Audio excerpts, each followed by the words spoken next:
think he'd be a little sad today because Ah. it's a loss How week. could he be sad? He's on the blitz, and Reinagel is wearing Cowboys gear. It's a souvenir. It's Cowboy gear, regardless. RJ Ochoa, blogging the boys. What's up, RJ? You having a good hump day, my friend?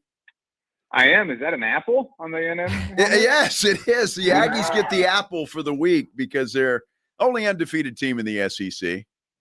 Wow. Well, not the case for my Florida Gators. RJ, so you're not back on the Aggies, huh? You, of all people, will appreciate this more.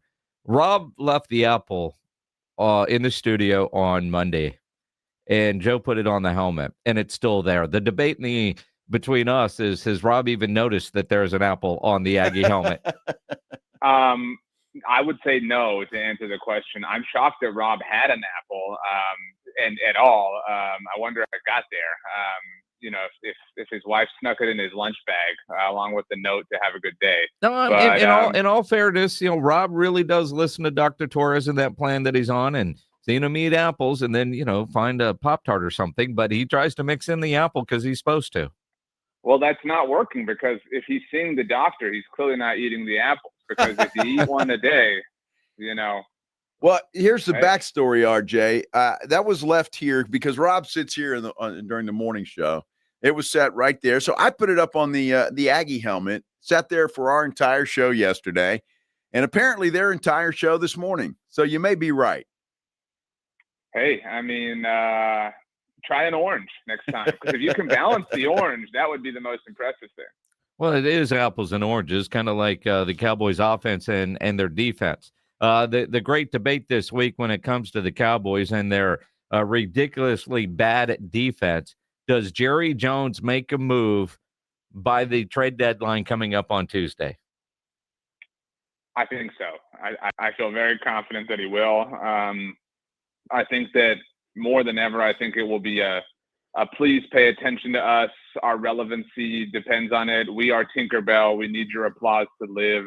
And it doesn't make sense. It doesn't stand to reason. And I think a lot of people have asked me this week, like, how can you say that now? A week ago, you were leading the charge to do this. And it is a week-to-week league, but I would offer that was an important game against Denver. And nobody needs to overreact to a singular game, but the context of it matters really. The context being that was the best team the Cowboys have played this season, arguably. All due respect to the Eagles in week one, there's some weird nature that goes into the opening game, obviously. And so to not even be remotely close to them, I think has to be an eye-opening thing to where you maybe sober up a little bit and say, you know what, that idea that sounded great when we were dancing on top of the bar, maybe not so much once this second cup of coffee has kicked in. And so you've got to redial and reassess and readjust. And if you want to make a trade that is helpful in the future, by all means, I'm certainly open to that. But anything that is a quote unquote all-in proposition would be irresponsible in my mind. Well, I don't know if one player is going to get it done. Now, if Jerry makes a trade and brings in a guy that's going to be with him for a few years, I would be okay with that. But if he's just going to bring somebody in that's a rental for the rest of the year, I think that's a complete waste of time. But you do make a good point, RJ. I will say that Jerry wants the attention, and if they go out and make a trade of anybody, it's like, okay, we tried, and so give us some flowers. Yeah, I mean, look, if I believe the Cowboys have a serious plan about anything, it's about making money and generating attention. And I wrote about this, I tweeted about it. They are about to dominate our lives from a television standpoint. Their next two games are on Monday Night Football, which is on both ESPN and getting the ABC treatment because they're the Dallas Cowboys. The next game is against the Eagles in the Sunday afternoon Fox game. America's Game of the Week is going to be watched by 1 billion people. And they do Thanksgiving on CBS. That's going to be the most watched regular season game of the year. A week later, 7 days later, they're on Amazon Prime's Thursday Night Football. 11 days later, they're on Sunday Night Football on NBC. Yeah, they get a normal noon game the week after at home against the Chargers, but then they're on Netflix against the Commanders on Christmas Day. So we're about to get not only a bunch of primetime Cowboys, but a bunch of island games, which is the only game on, the only show on at that particular moment in time. So everyone is going to see them. It's going to be 4 hours of people talking about the Cowboys nonstop. And there has to be coal to power that engine, and that coal might be Trey Hendrickson or who knows who else. Well, and again, RJ Ochoa from bloggingtheboys.com here on the Buyers Barricades guest line. When I don't know that it would be a Trey. I don't know that it's Max Crosby. I think those would be too expensive. But you look around and my goodness, either a linebacker or a safety. And anybody they bring in with a pulse is going to be an upgrade over what they have right now. And you're probably looking at spending nothing more than a fourth round or a fifth round pick. I saw Mike Tannenbaum was on ESPN earlier talking about the dude Chubb from Miami, and he said a third and a fifth. And I was like, was he charging Jerry a tax? There's no way Chubb would be worth a third and a fifth. But I could see a move like that from maybe a fourth and a fifth because of the compensatory picks that they're going to have, and they will have an abundance of them because they always do. Yeah, you adjusted your price to a fourth and a fifth, which is necessary because they don't even have their third round pick because they already traded that away in the George Pickens deal. And so you have to consider that. You have to factor that in. Of course, their first round pick from Green Bay looks like it's going to be 31 or 32, which is just, again, something that can only happen to them. But I think everyone knows. You joked about a Cowboys tax. I think everyone's looking at and saying to themselves, well, the Panthers got a fourth for Jonathan Mingo from these fools last year. I mean, the Niners got a fourth for Trey Lance the year before. So, I mean, I will not be shocked at all. I mean, it is completely and totally like them to overpay at this moment in time. You're right. It may not be for Trey Hendrickson, although Trey, look, I think there's still merit to the Max Crosby trade because you have him under team control effectively through 2029. So you can logic that out. But the Trey Hendrickson thing makes zero sense. That is a fully and totally we're trying here in 2025 thing. But he would obviously be an expiring free agent or a soon-to-be free agent, and therefore would be eligible to build a compensatory pick in 2027. And so that's kind of their style, but that would feel so just, unnecessary and ridiculous and sad. I mean, I feel badly for Jonathan Mingo that he's become synonymous with this whole thing, but that was purely and totally do you guys see my new hair? I painted my nails. I sprayed. It's a different kind of perfume. Yeah. What do you think right now, Joe? I mean, it's pathetic, and they're probably going to do something along those lines again. Was that a bad Chad Powers impersonation? I haven't seen it. I've gotten a lot of positive recommendations, but just that voice you went to felt like Chad Powers. Just moving on. Watch it. It is good. But I thought he was painting his nails was Caleb Williams. I don't know where he was going with that. That's a whole different show. But the voice felt like you were trying to do a bad Chad Powers. Yeah, RJ, I totally agree. I think the Trey Hendrickson smoke is just ridiculous.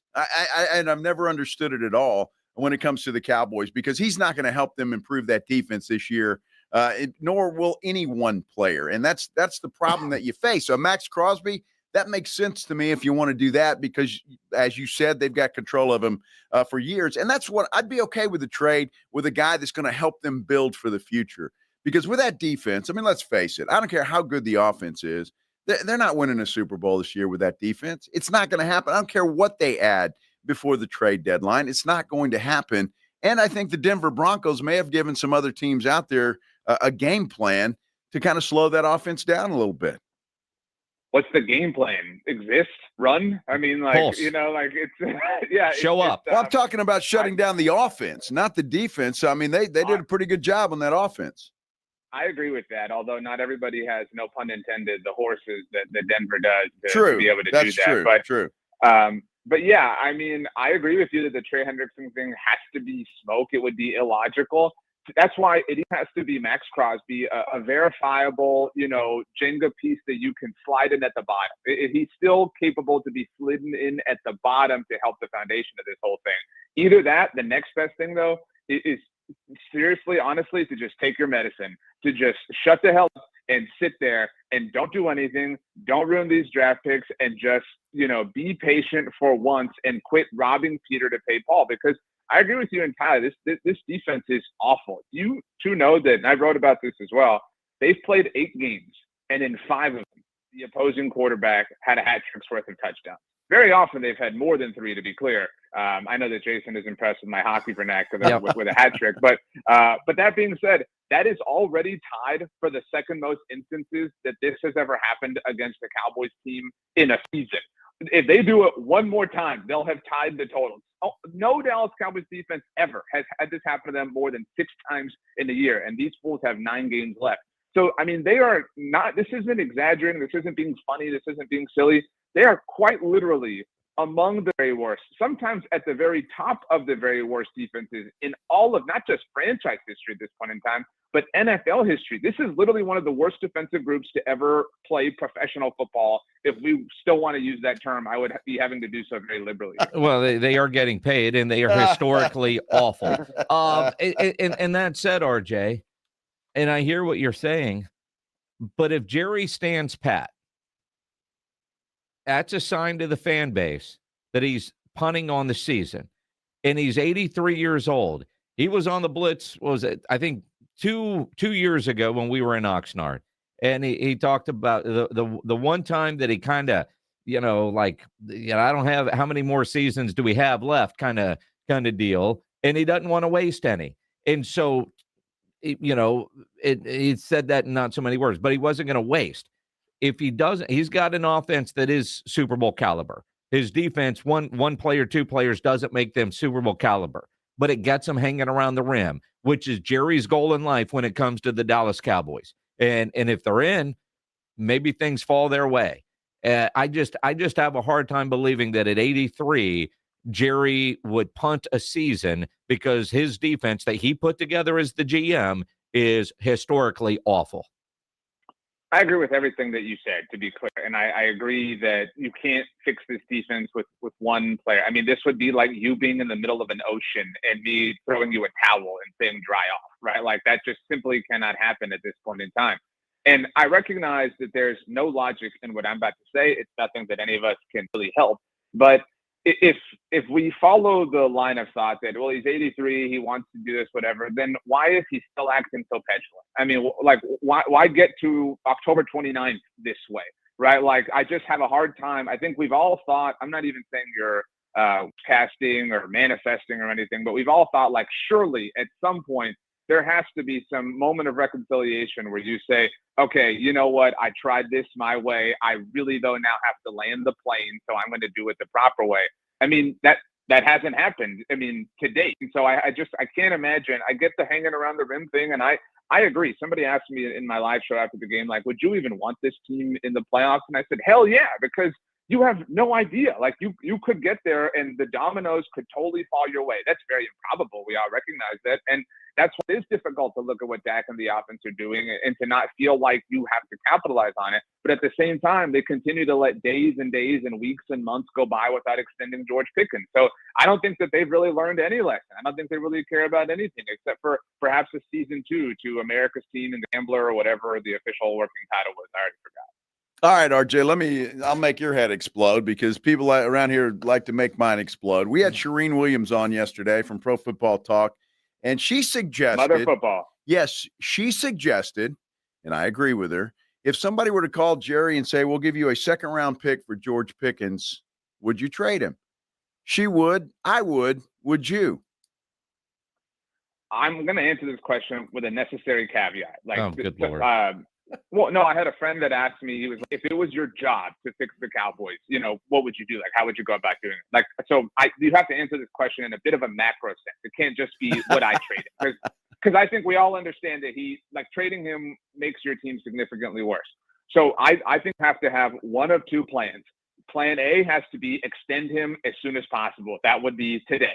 You've already done this in an inefficient manner. You should have. I've advocated on this very show, the best show in the world, in my humble opinion, that the extension should have happened the moment they traded for him. I say that as someone who is on the record as having been against the trade. But the logic obviously was he's entering a contract year. You're betting against yourself, as evidenced by the life we've lived by not giving him the extension at that particular moment in time. So if you plan on playing your normal stupid games, if you plan on going through the offseason and speaking through the media, negotiating through the media, getting to the tag deadline, having to place the tag on him and doing all that crap, then yeah, you should trade him because you're just going to make this a really dumb and stupid problem more so than it already is. But if you plan, and I'll even give them till March, if you want to give this dude an extension on St. Patrick's Day and get ahead of the market, relatively speaking, then don't do it, obviously. And I would advocate for that. I would say that that's the best overall net outcome. But based on how we all understand this front office to operate, I think we all believe they are going to play this stupid game with George Pickens. And so, yeah, I would trade him because right now it doesn't seem worthwhile to go through all of that for the 9th time in as many years. That's a hell of an answer, but I get your point. No, I honestly do. I just think New England, somebody's would give you that for Pickens this year because they think that's going to make a difference, and they have the ability to sign him long term. The Cowboys do too, but I'm just saying. To that point, and that's why none of this makes sense. You traded for this man in a clearly win now, focused on 2025 type of move, then traded away Micah Parsons. Again, we don't need to relitigate the events of the last 5 or 18 months or whatever. But you are clearly not that team. But obviously, trading George Pickens away would be to Jason's point, which is that they are not going to do that. They are not going to wave the flag and say we are completely and totally done. But again, that's why you have to separate yourself. At some point, you have to take the medicine, to use the phrase I did a moment ago. At some point, you have to. My biggest criticism of them, since dating back to the origins of the Morning Huddle, when I was on with Rob for all those days and weeks, is that they don't have a singular North Star. I'm fine if you have a plan that I disagree with. If you want to tank or you want to contend, and I think you should do the opposite, fine, we disagree, but all of your energy, all of your motivation, all of your resources are focused on one goal. That's not the case here. They have some motivation focused east. They have some motivation focused west. They have some northwest. They have some southeast. I mean, they are contradicting goals and ambitions. And so you simply cannot operate that way at any level in life, let alone with $1 billion business like this. The only thing it accomplishes is daily chaos, daily dysfunction, daily drama, and that seems to be the actual true North Star. RJ Ochoa, bloggingtheboys.com. Follow him on Twitter at RJ Ochoa. You feeling better now? Got something off your chest? You're good? I got to say, I'm really excited. Tonight's a fall festival for us. My son is going to be dressed as Super Mario. I was telling Pledge in the break. Cammy's going to be Princess Peach, and I'm going to be Yoshi. So I'm pretty pumped about this. It's a good day. Good day. Nice. All right. Yeah. What are you guys going to be for Halloween? I assume you're dressing up on Friday in the office. I want to know right now. Well, we'll be at Hero Stadium and not dressed up. Not at all. How about Pinky and the Brain? There you go. I just workshopped it for you guys. Pinky. I'll borrow Pledge's hat and be that, right? Pinky. Yeah, you should see Pledge today, RJ. I'm sure he looks fabulous. Yeah, I've never known Pledge to not dress to the nines. Might be a 12. Yeah. He's wearing a trench coat. Hey, you know what? Cold front I've seen him wear a Tom Savage hoodie. So that's really, a significant. Yeah, it's cold front. We're going to make some pisole. It's going to be a pretty big deal around here. Is it cold where you are right now? Did it make it that way? Joe, we are like 400 miles apart. Like, it's not, you understand geography. I mean, I'm just saying. Not like he doesn't even know where you are. No, I have an idea of where he is. Well, he's on planet Earth. That's all you know. Well, I lived about halfway in between here and there, and so I know exactly how it is. I used to live. You know what, Joe? It's a little bit chilly, but it's nice enough that I took the dogs for an afternoon walk. That's the context that I think kind of lays the scene out. Did you have to wear a quarter zip?